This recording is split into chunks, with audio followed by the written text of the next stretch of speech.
Grateful to Jock Robertson and grateful to you for coming. I hope that you don't feel that there is something unfair about the fact that I shall be doing all the talking at this particular session, but I do hope that we may have the opportunity of engaging in discussion later on, and this seemed to be the best way to do it. And I would like very much to feel, too, that if there are some provocative things that I say, things that you so thoroughly disagree with, you would feel free to come and talk either to myself or to other people who hold the Christian faith afterwards. And I think I'm going to have the chance of being available in a room in DUC during the afternoons, so that there, too, you will have the opportunity of coming and talking then. Perhaps I might begin this evening with a word or two about the purpose of these evening addresses, and more particularly about the general approach that I'm going to suggest we might take as we try to discover what the Christian faith is all about. It seems to me that the reason that so many otherwise thoughtful people have rejected or dismissed the Christian faith is quite simply that they've never taken the trouble seriously to inquire exactly what it is that Christianity is about and what the Christian faith has to say.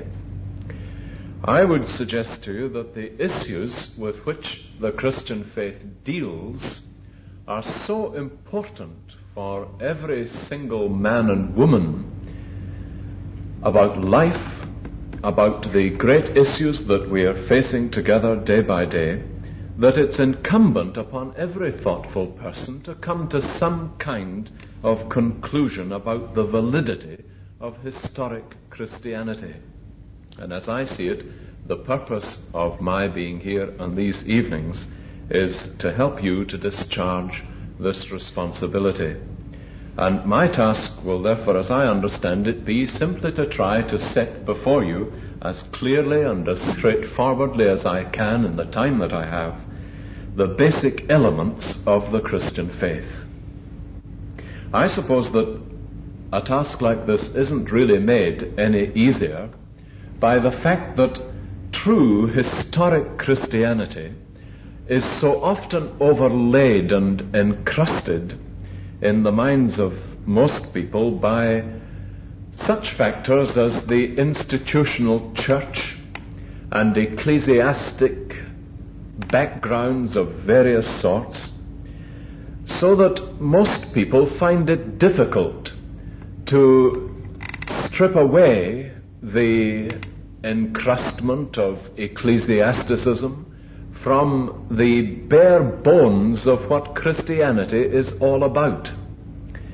My concern will be, therefore, to try to get beyond and beneath all this kind of confusion that perhaps the institutional church has been the cause of bringing into the minds of many people, to the basic elements of historic apostolic Christianity. If you were, for example, to ask me whether there is a future for the institutional church in the last part of the 20th century, I would have to say that as it is constituted at the moment, I think that's an open question. But if you were to ask me, is there a future for the Christian faith and the Christian gospel and for historic Christianity, then my answer would be that the only worthwhile future lies precisely here. Now, I think I ought to say, too, before we get down to the subject of this evening, that it would be unreal of me to pretend that I am embarking on this inquiry into Christianity with you with a spirit of clinical detachment, so that I am able to detach myself altogether from the realities and claims of the Christian faith. I was not, if I may be personal for a moment, I was not brought up as a Christian, Neither was my home background a Christian background. But at the outset of my university career, I found myself faced with the claims of Jesus Christ as they were portrayed in the lives of other people, and I committed my life to Jesus Christ then and discovered the whole of my subsequent life completely changed. This is why I am in the ministry today and have the great privilege of having it as my full-time occupation to commend the Christian gospel to other people. I never had any intention of being a minister. My intention was, and I had ratified it by applying to the appropriate faculty, to study medicine. But when I became a Christian and when the power of Jesus Christ began to grip my life, I discovered that he had another purpose for me. And I am here this evening because of that. I think it's not unimportant to say that for the sake of clarity and of honesty. I believe, however, that there is a right approach to this inquiry which it's important that we should take. And there are two things involved which I want to say just a word about. There are two things principally involved, and the first is that I think we need to come to this inquiry with honesty, fundamentally. That is, with an absolutely open mind. Now, it's very often Christians who are encouraged by other people that they have a great need to have an open mind about things. And I think it's immensely important for us all to be absolutely honest in that our minds are open. That is, open both ways. Open to be persuaded that the Christian message is true and that we are ready to face the facts as they are set before us. Seems to me, too, that if we are going to make this inquiry into the Christian faith together, which I would suggest to you is incumbent upon people like ourselves at some stage in our lives, we must do it not only with honesty but with diligence. That is, we must be ready to give our minds to it and to think with care through the issues that are involved. God is described in the Bible as the God who is the rewarder of them that diligently seek him. And I think we need to give some diligence to this. One of the reasons that very many people have rejected the Christian faith is that they have never really got down to a serious inquiry into it. And it seems to me we need to give ourselves with some diligence to this, and we owe it to ourselves and to our conscience to do so. But actually, I think, again, before we now come to the main theme of this evening, it would be important to say, too, that the center of the Christian message is not that God has made us and then left us to seek him, that he exists and waits for us to find him by some kind of mysterious method of searching out various possibilities as to whether there is a God or whether there isn't a God. The fact is that the essence of the Christian gospel does not say that God has left it to us to seek him. There is another side to this seeking which is infinitely more important, and that is that God has told us it is he who is seeking us. Jesus not only told us, "Seek and you will find," he described himself in these terms, "I am come to seek and to save that which was lost." And perhaps the most important thing about this week is this other side to the phenomenon of seeking, that God himself may be beginning to make it apparent to us that he is seeking us. Well, now the question arises, where must such an inquiry as this begin? Where must a statement of what Christianity is and what Christians believe start? And the answer is that so far as the historic Christian faith is concerned, there is only one place to begin, and that is with the issue that Christianity holds to be central, namely the person and identity of Jesus Christ. Who was Jesus of Nazareth is the fundamental question by which Christianity stands or falls. He is unquestionably Christianity's central figure, and the Christian message not only centers upon him, it rests upon him. And it's who he says he is, which is the foundation upon which the entire Christian faith is built. It was Dr. Griffith Thomas of Oxford who said accurately of the Christian faith that Christianity is the only religion in the world which rests for its validity upon the person of its founder.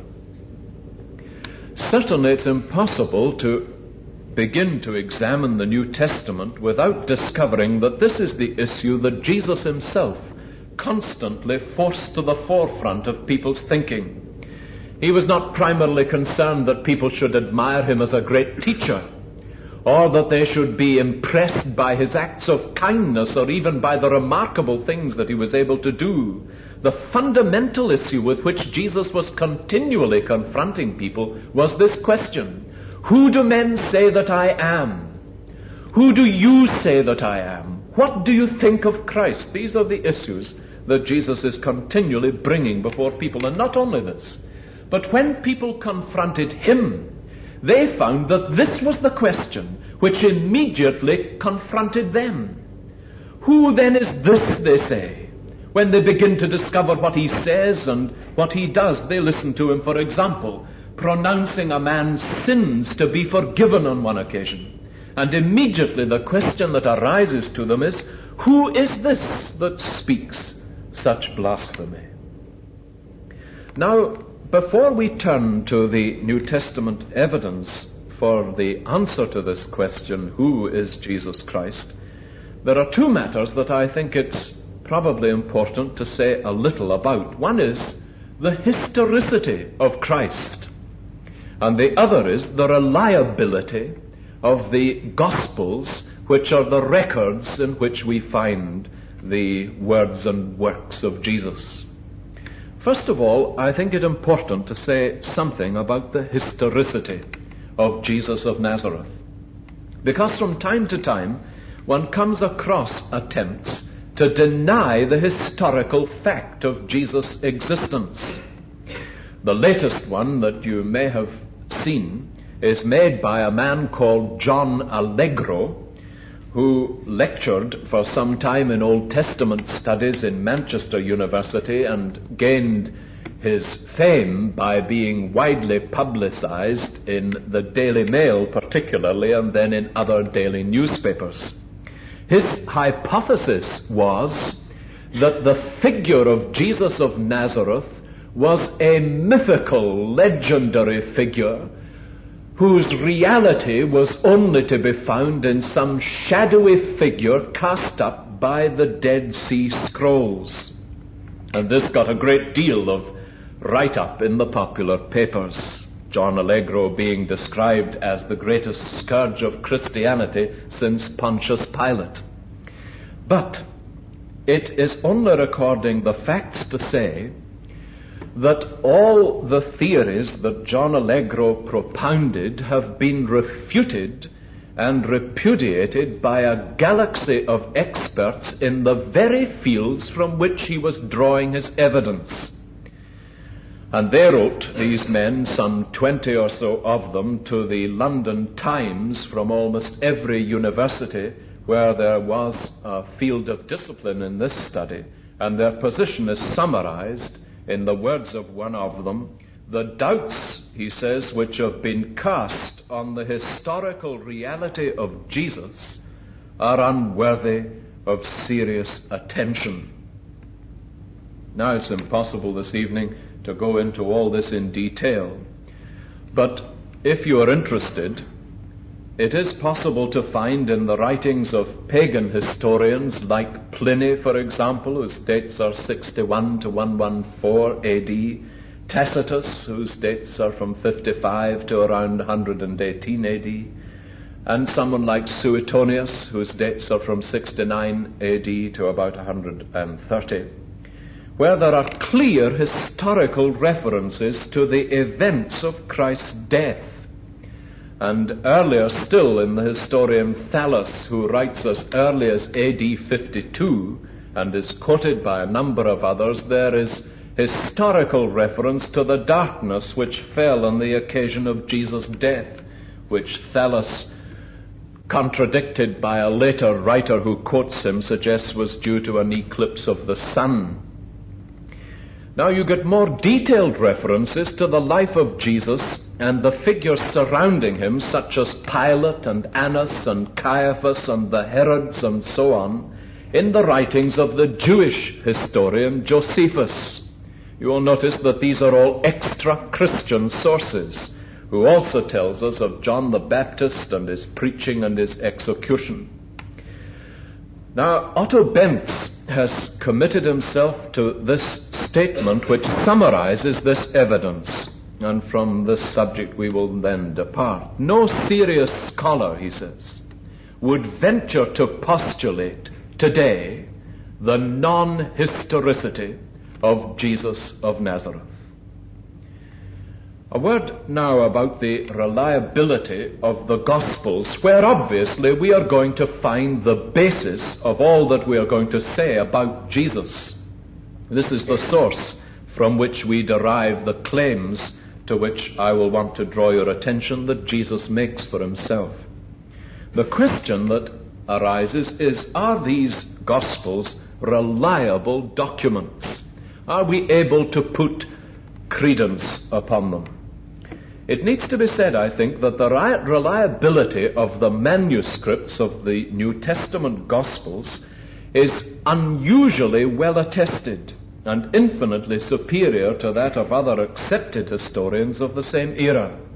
For example, Tacitus, who writes in the 2nd century concerning events somewhere around 50 years before his era, is considered a first-rate historical source for this period, despite the fact that the earliest manuscripts of Tacitus's history are something like 1,000 years after Tacitus's time. And we have only something like 20 manuscripts of his work. But that does not deter historians from recognizing that Tacitus is a thoroughly reliable source. The same is true of the Greek historian Thucydides, whose first manuscripts come something like 1,300 years after his time. Now, in the case of the New Testament Gospels, as is recognized and acknowledged, the textual witness is infinitely superior.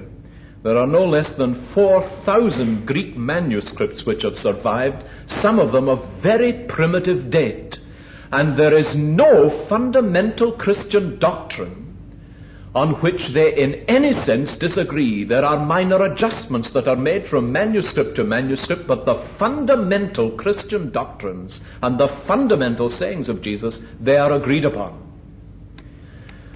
Now, it seems to me that acceptance of the Gospels as a substantially accurate record of the life and teaching of Jesus is as well grounded as any possible historical document of this antiquity could be. And we are coming, therefore, to something which is solid ground when we come to the Gospels. Now, we come to the crucial issue, then, of the identity of Jesus of Nazareth. And what I want to put before you now is what Jesus himself actually claimed about himself. This is the vital issue, as it seems to me, that we need to face ourselves with. Whatever we may think about Christianity, it's true that the vast majority of people will acknowledge that Jesus was at least a great man and a great teacher. This is something which is universally held by everybody who knows even a little about him.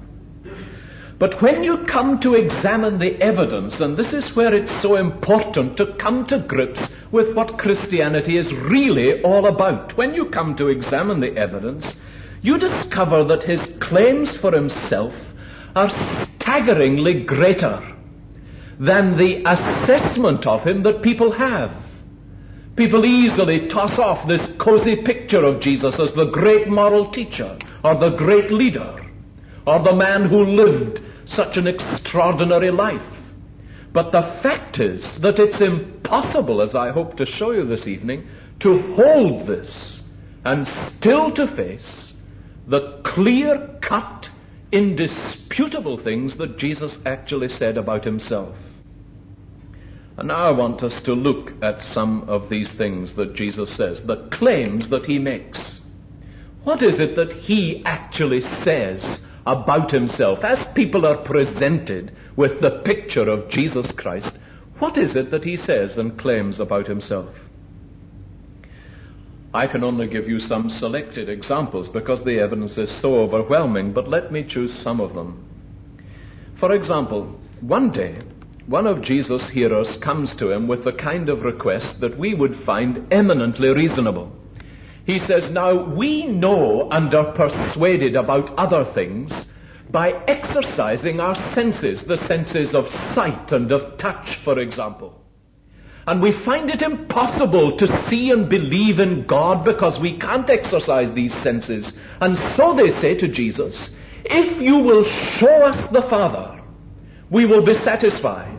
Now listen, Jesus' answer is, "He who has seen me has seen the Father." "Show us God," they say to Jesus, and he says, "To look upon me is to look upon God." In almost the same breath, he speaks to the same group of people and tells them that access to God was restricted to those who would come to him. Now can you see what a shattering claim this is for someone to make? "Only those who come to me," Jesus says, "can find their way to God. No man comes to the Father but by me." Again, one of the unique offices of God which all the Jews acknowledged to belong only to him was that he was going to be the judge of men. God, in the whole of Jewish thought, is the only judge of the world. But to these very people, Jesus takes precisely this title of the judge of the world and applies it to himself, declaring that he will preside at the last judgment of the world and that the destinies of men are going to be in his hands. Now, can you imagine the impact, for example, that this would make upon you if I had to get up and say something so ludicrous as this? That there was going to come a day when I would preside at the last judgment of the world, and your eternal destiny was going to depend upon your reaction to me. But this is precisely what Jesus says. All judgment, he says, God the Father has put in my hands. He taught them too that the same honor that was due to God was due to him. That all men should honor the Son, that is Jesus, even as they honor the Father. He speaks almost casually of his coexistence with God before the beginning of the world. The glory which I had with you, he says, before the world began. But perhaps Jesus' most dramatic statement in the midst of his teaching was one that's often passed over. You may not be familiar with the story, but let me explain it to you because it's very important. It occupies an important place in the gospel record of Jesus' life and teaching. The most sacred name of God to the Jew was the name I Am. It goes back into Old Testament times where Moses asks God how he shall tell people who God is. And God says to him, when you go to them, tell them who I am with these words, I am has sent me, and the name, the self-existent one, the one who needs no others for his existence, is the name that God applies to himself. Now, this is indeed to the Jew the holy name of God. It's a name, in fact, that no Jew will ever take upon his lips. I remember being in the Hebrew class in Glasgow University with a large number of Jewish people because I was the only Gentile taking the subject. And when we were asked to read along the class, it was very striking to discover the thing, of course, we were reading was the Hebrew scriptures of the Old Testament. And when they came to the holy name of God, they substituted another. And I was immediately concluding these people had made a mistake. The reason was not that they made a mistake, but this name was so holy, they wouldn't take it upon their lips. Now, one day, Jesus is engaged in a discussion with the Jews about Abraham and his importance. And in the midst of it, Jesus says to them, "Before Abraham was, I am." And immediately these people turn and take up stones and they begin to stone Jesus, which is the punishment for blasphemy. Now you'll notice that Jesus is not claiming here antiquity, because that would have required different grammar. That would have been before Abraham was, I was, which would have been ludicrous for a man to claim anyway. But what he is actually claiming is deity. And these Jews were in no doubt about this. They knew very well this was precisely what Jesus was claiming, and they take up stones and cast him out, stoning him for blasphemy, because he had taken the holy name of God and applied it to himself. He further makes the claim, not only in his teaching but in his actions, to forgive sins. There was an occasion when a man who was suffering from paralysis was brought to Jesus by his friends one day, and they were hoping that Jesus would cure him. And when he is brought into the place where Jesus is, contrary to their expectation, Jesus speaks words which apply not to the man's illness, but to something infinitely deeper than this. And he says, "Your sins are forgiven you." Now, the people are immediately astonished for the simple reason that it's possible for someone to forgive someone else for something that they have done to you. If someone commits some kind of offense against you, it's a perfectly reasonable thing for you to say, "I forgive you." But what Jesus is doing here is saying that everything wrong that this man has done, he forgives him. "I forgive you everything that you've done wrong." Now immediately the people begin to murmur, and they say amongst themselves, "Who can forgive sins but God?" This is his prerogative. It's not the prerogative of a man to forgive somebody's sins. He can forgive personal wrongdoing, but not general guilt. This is something no man can lift, as we all of us have recognized. But Jesus turns to this man and professes to be able to forgive his sins. Now, you will notice here that I'm not asking you to believe or to accept the miraculous. That's another question altogether with which we're not dealing at the moment. But Jesus turns to this man and says to the crowd, "Which is easier?" he says. "There are two things that only God can do. One is to forgive sins. The other is to say to this man in his condition, 'Rise up and walk.'" Now the reason that Jesus says to the man, "Rise up and walk," is quite clear. He says, "In order that you may know that I have power to forgive sins," he turns to the man who is lame and says, "Get up and walk." Now Jesus' point is, you see, that just as only God can forgive sins, only God can say to this man, "Rise up and walk." If he can do the one, he is able to do the other. And if he is demonstrated to be God by the one, he is demonstrated therefore to be God in the other case too. And his purpose, whatever you may think I say again of the miraculous, Jesus' purpose was to claim that he was able as God to forgive sin. Now again, before the end of his earthly life, a man comes to Jesus and bows before him after a period of skepticism and says to him, and there is nobody else that he's directing it to, "My Lord and my God." He describes Jesus as God. Now Jesus does not rebuke the man. Rather, he blesses him and says that this man has come to discover at last the truth. Now, sometime later in the New Testament, the greatest Christian of New Testament days and perhaps of all time, Paul of Tarsus, as somebody comes to him with almost the same language. People bow down before him when they see something that he has done, and they are deeply impressed by him, and they're rather primitive people, and they come and they bow down before Saul and before Barnabas, his companion.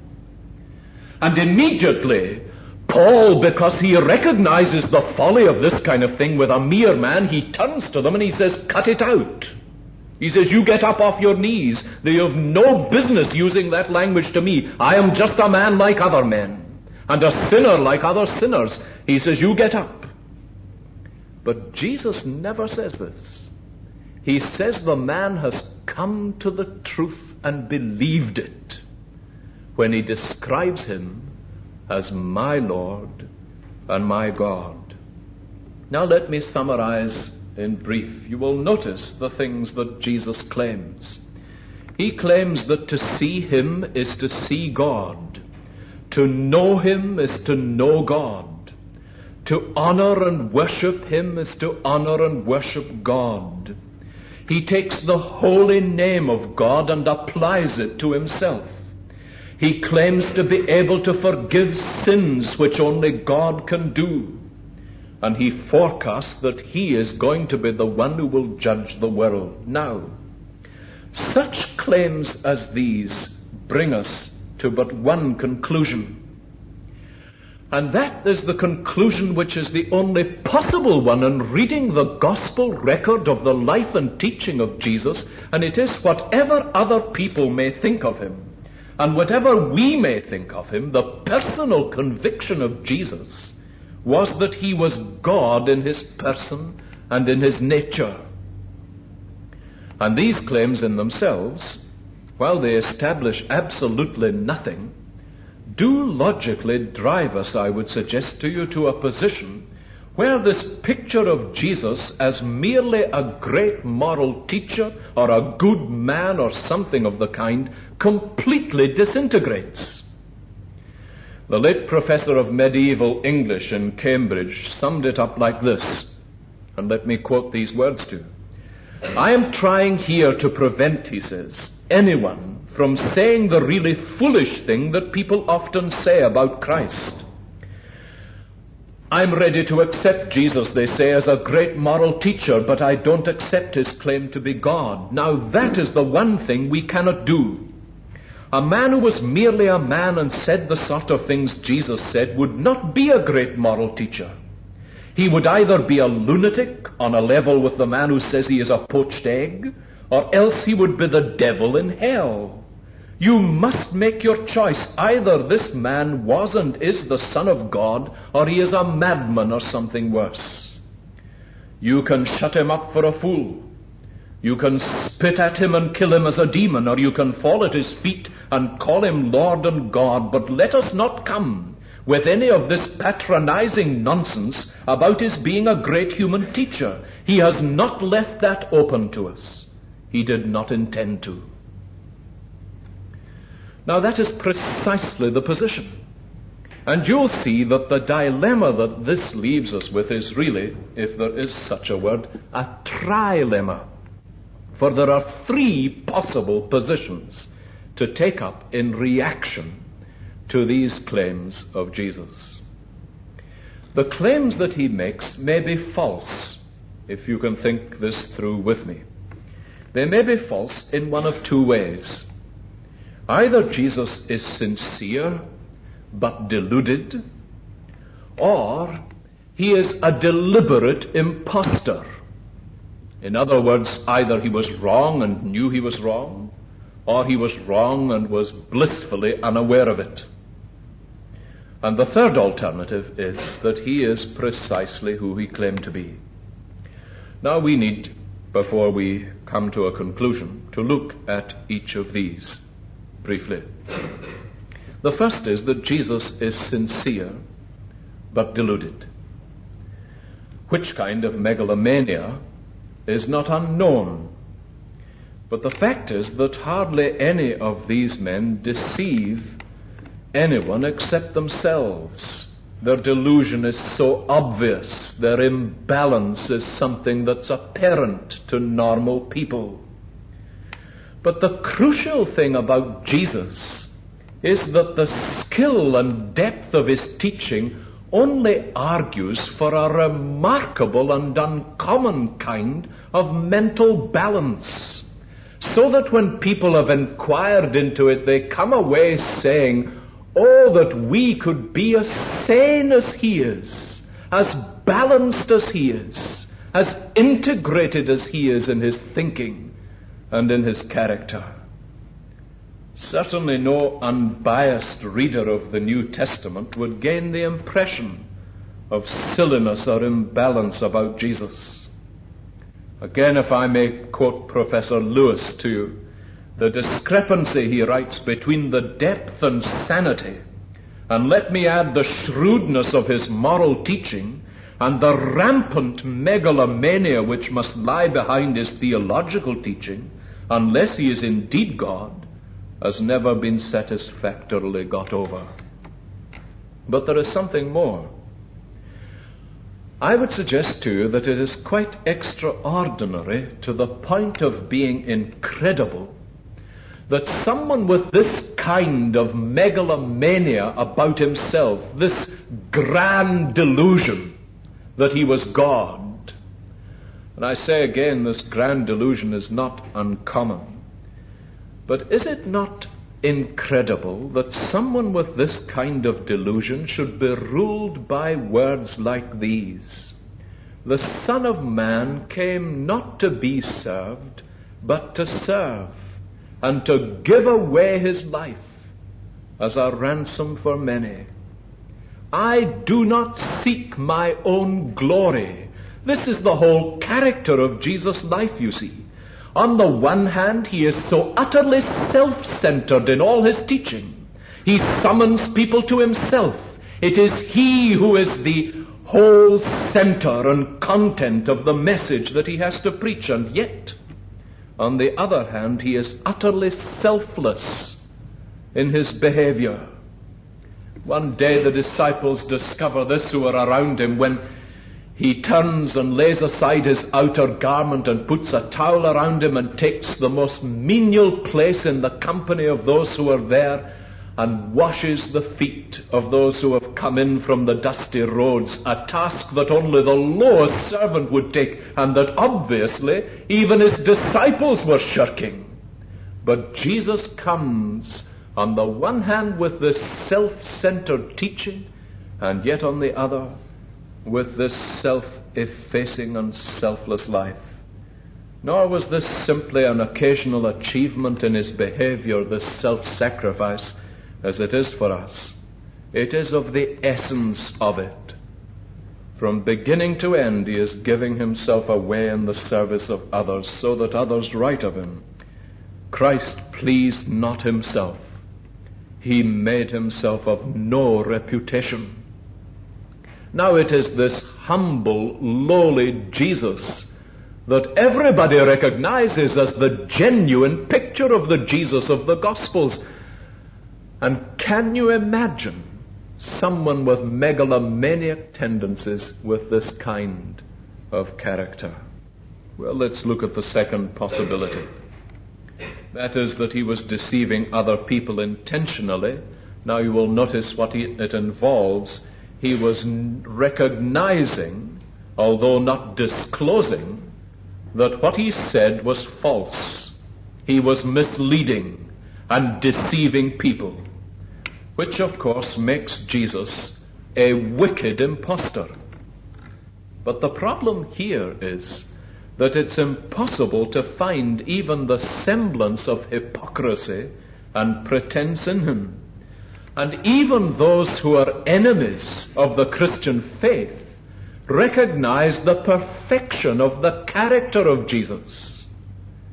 You look at the verdict that his friends who are closest to him and knew him best of all give. They see him continually over a period of 3 years in conditions of tiredness and testing and besieged by crowds and often doubtless driven to distraction. But Peter, one of those who was closest to him, says of him, In well-attested New Testament words, he committed no sin, and no guile was found on his lips. John, another who was closest to him, says of ordinary humans, if we say that we have no sin, we deceive ourselves. But of Jesus, he says, in him there was no sin. The enemies of Jesus found it equally impossible to get some kind of inconsistency in his character. When he turns upon them after they have been finding fault with someone and says, which of you can convict me of sin? They all turn away, unable to find some crack in his moral character. Now you think of my standing before people who knew me, or your standing before people who knew you, and being able to challenge them with this. The thing is impossible. It doesn't take long for people to discover inconsistencies in us. But in Jesus, they found it impossible. But the significant thing, of perhaps most significant of all, is that when Jesus is assessing his own moral character, he says quite casually, I always do what is pleasing to God. He had a complete absence of any sense of moral discontent, which is such a radical feature of the life of every honest man. And this puts him, of course, in a unique class, unique in the midst even of the greatest people, the greatest religious figures of all time. Because the universal experience of all good men is that the nearer they come to God, the more aware they are of their own failing and of their own sin. You find this coming out in hymns of various sorts which say things like this: they who fain would serve thee best are conscious most of wrong within. And this is true. But for Jesus it was not true. His character was a character that was unsullied by sin. And again I would suggest to you that believing Jesus to be a crooked impostor is so inconsistent with the evidence as to be incredible.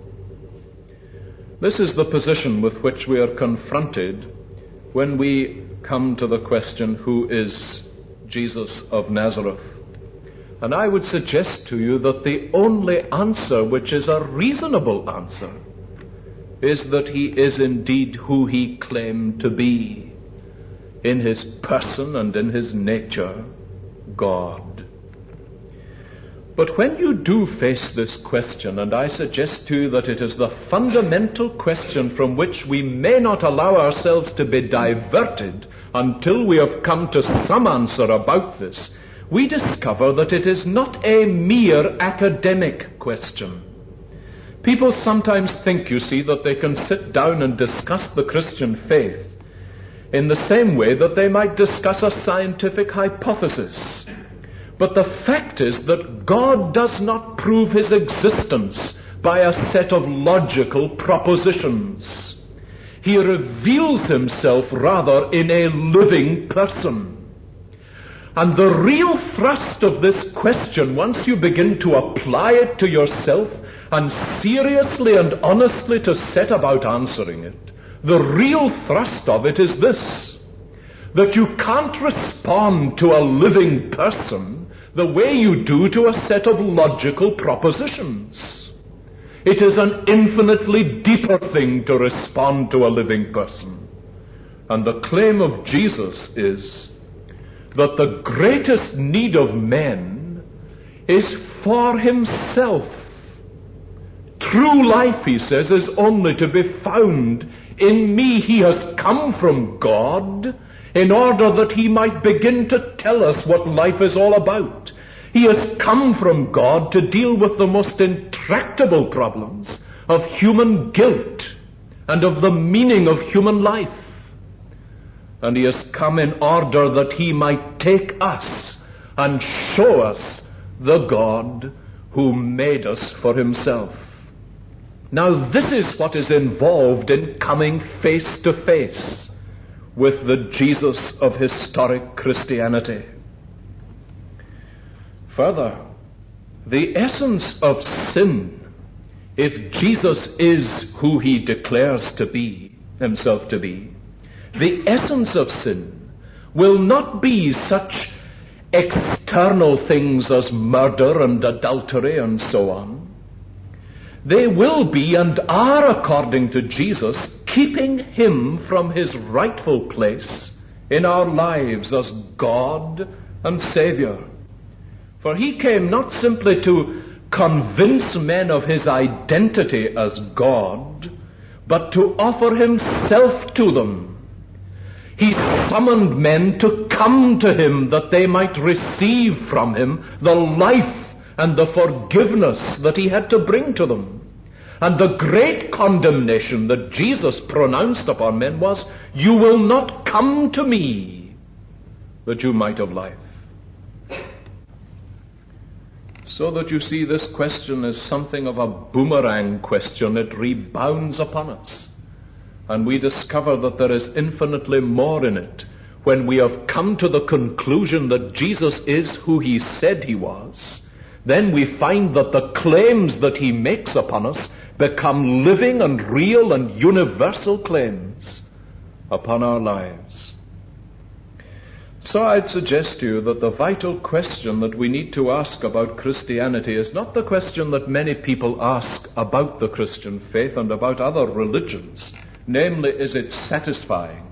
Is it worthwhile? Is it helpful? The vital question to ask about Christianity is it true? That's what matters. Is it true? And if you have set about a careful inquiry into the whole issue of whether or not it is true, and find that it is, and that Jesus Christ is, or that the most obvious answer to the question is that he is who he declares himself to be, then you discover that he invites us to come to him, as Thomas, whom I quoted earlier, came to him saying, "You are my Lord and my God, and my greatest folly has been to hold back my life from you and to ignore you in life heretofore, because all the deepest longings in my heart and life I now find are for you, and the things you say about yourself and about me. I now come to commit myself to and ask you to be my God and my Lord and my Savior." This, as it seems to me, is the crucial issue. And I'm certain that once people like ourselves come face to face with questions of this kind and begin to sift the evidence thoroughly, there is no end to what such an inquiry can do in our lives. Tomorrow evening, I hope we may go on to try to discover what it is that the Christian faith has to say about ourselves in relation to Jesus.